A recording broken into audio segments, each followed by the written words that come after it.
Infusing Yukio Mishima's way of the samurai with contextual relevance, Part 2.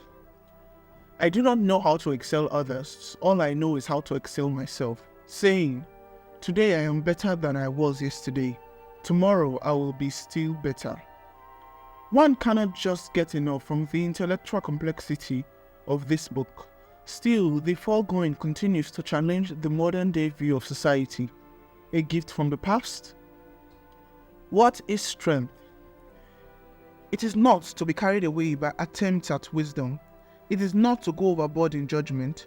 Jocho knew what it was like to watch patiently while his motivation for action was crushed by wisdom and judgment. And he had seen many people lose their strength as they reached the age of discernment, so that even their newly gained wisdom and judgment were rendered ineffectual. There is a delicate paradox here. If one gains wisdom only at the age of 40, one must retain the strength to put it to use.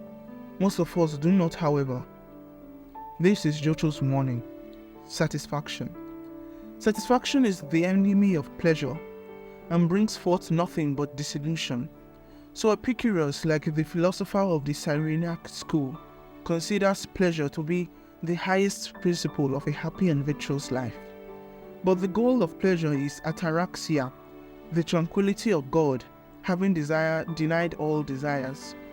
He eliminates the fear of death, which might threaten this pleasure. While we live, death is irrelevant. When we are dead, we do not exist.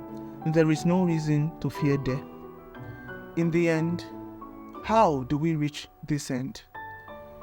In a wall at an orphanage in Calcutta, India, beautiful words of wisdom were written. When you do good, people will often accuse you of selfish ulterior motives. Do good anyway. Give your best to the world and it may never be enough. Give your best anyway. What you spend years building, someone could destroy overnight. Build anyway, because in the final analysis, it is between you and your God.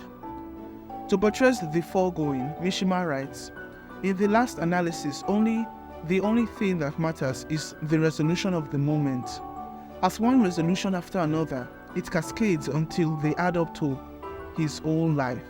Once he realizes this, he need never feel impatient. He needs to seek nothing beyond the moment. He merely lives his life concentrating on his resolution. However, people tend to forget this and imagine that something else of importance exists. Very few realize the truth.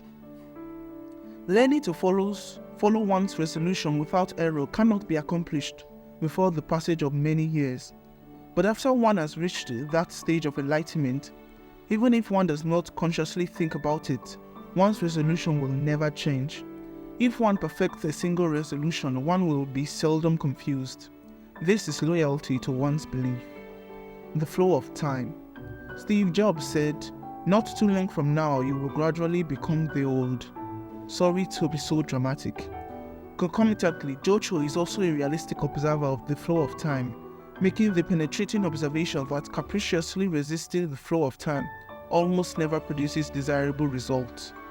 The climate of an age is unalterable. The fact that conditions are worsening steadily is proof that we have entered the last stage of the law. However, the seasons cannot always be spring or summer, nor can we have daylight forever. Therefore, it is useless to try to make the present age feel like the good old days 100 years ago. What is important is to make each era as good as it can be, according to its nature. The era of people who are always nostalgic for the old ways lies in their failure to grasp this point. Doing what one likes. Human life lasts but an instant. One should spend it doing what one pleases.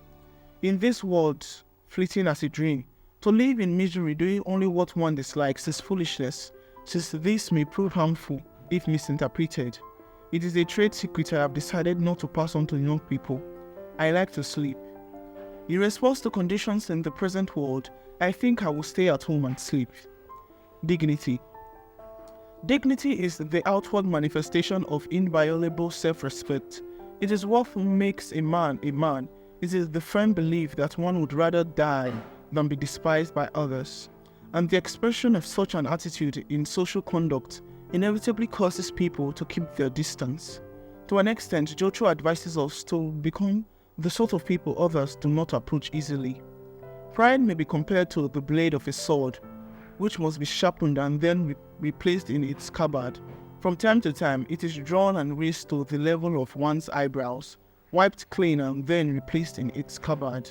Finally, in an age of great men, it is difficult to make a name for oneself. When the world at large is going to seed, it is relatively easy to excel.